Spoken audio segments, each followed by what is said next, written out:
Hello students, आज हम पाठ 16 की पाठ्य योजना 3 पढ़ेंगे।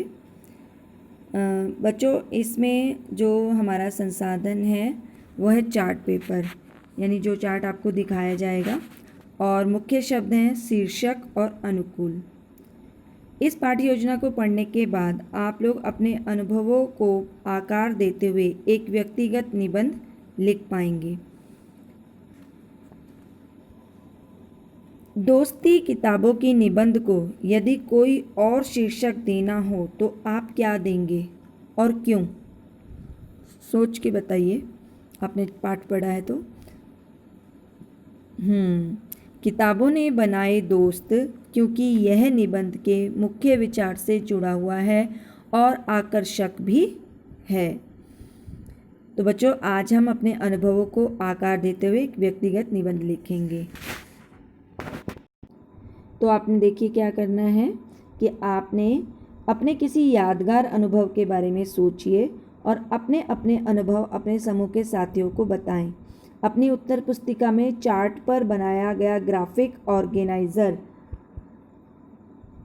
बनाइए और उसमें अपने अनुभवों के बारे में लिखिए।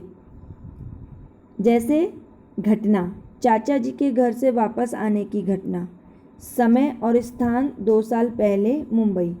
पात्रों के बारे में क्या बताना होगा आपने कि नटखट प्यारा सहयोगी। और मुख्य घटना का विस्तार, मुंबई से लौटकर आने का मन ही नहीं था, पर क्या करता। अंत कैसे करेंगे, मुझे उस समय तो ज़रूर बुरा लगा, लेकिन अगर वापस नहीं आते तो मेरी परीक्षाएं छूट जाती। मुझे वहाँ से आने के बाद विद्यालय से नृत्य कला के लिए जो सम्मान मिला वह भी नहीं मिल पाता। तो बच्चों, आपने इस तरह से जो ये पॉइंट दिए हुए हैं, आप इस तरह से अपना क्या करेंगे, व्यक्तिगत जो निबंध है लिखेंगे, अपने बारे में ही उसमें बताएंगे। तो बच्चों, जब आप ये काम कर लेंगे उसके बाद आप बताइए कि आपने निबंध में क्या क्या लिखा, व्यक्तिगत निबंध में क्या क्या लिखा है। दूसरा प्रश्न है कि हम व्यक्तिगत निबंध किस प्रकार लिख सकते हैं। तो बेटे, ये जो आपको ग्राफिक ऑर्गेनाइजर चार्ट दिखाया था, उसी के अनुसार आप इसका उत्तर लिख सकते हैं कि एक अच्छे व्यक्तिगत निबंध के लिए हमें सबसे पहले किसी घटना या विचार के बारे में सोचना चाहिए जिसने हमें बहुत अंदर तक प्रभावित किया हो और दूसरों से साझा करने योग्य हो, यानी दूसरे से बताने के योग्य भी हो। निबंध की शुरुआत पाठक का ध्यान आकर्षित करने वाले किसी वाक्य से करनी चाहिए और फिर पात्रों, समय, स्थान आदि के बारे में थोड़ा विवरण देना चाहिए, यानी उसमें कौन कौन से कैरेक्टर हैं, पात्र हैं, वहाँ समय, किस समय की बात है, ये कौन सा स्थान था, किस जगह की बात है, वो लिखना होता है। मध्य में मुख्य घटना को विस्तार से बताना चाहिए। लिखते समय विषय के अनुकूल भाषा शैली और शब्दों का चुनाव करना चाहिए। यदि विषय भावुक हो, जैसे किसी बिल्ली की जान बचाना, तो भावुक शब्दों का प्रयोग हो, जैसे नम आंखें, उस बिल्ली को देखकर मेरा दिल पसीज गया।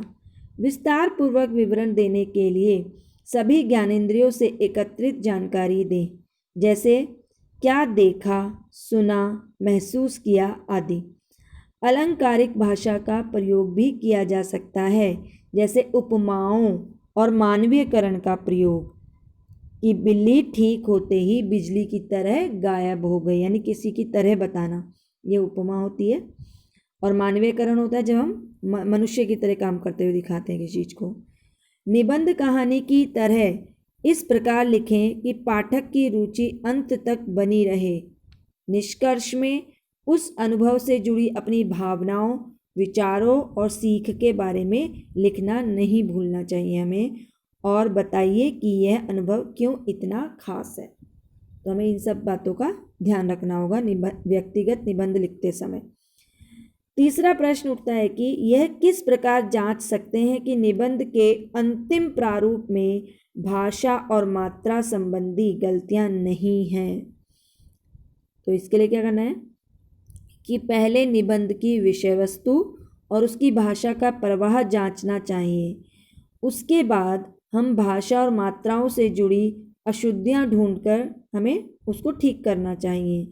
आवश्यकता के अनुसार शब्दकोश की हमें सहायता भी लेनी चाहिए, यानी डिक्शनरी की सहायता लेनी चाहिए। तो बच्चों, अगर आपको इसके लिए अगर इसमें फिर भी समस्या है तो निबंध का शुरुआत का हिस्सा लिखें जो रोचक हो। यानी आप कैसे शुरुआत कर सकते हैं, थोड़ा सा शुरुआत का हिस्सा लिखकर जो थोड़ा सा रोमांचकारी हो, इंटरेस्टिंग हो, ऐसे लिखें। और दूसरा आप क्या कर सकते हैं कि निबंध को बेहतर बनाने के लिए शब्द युग्म यानी जोड़े होते हैं उनका प्रयोग करें, जैसे कभी कभी, ज़रा सा, धीरे धीरे, इस तरह के शब्दों का प्रयोग करें। तो बच्चों, इस पाठ योजना को पढ़ने के बाद आप लोगों को क्या करना है, 16.3 कार्यपत्र वर्कबुक में करना है और ये कक्षा कार्य है आपका।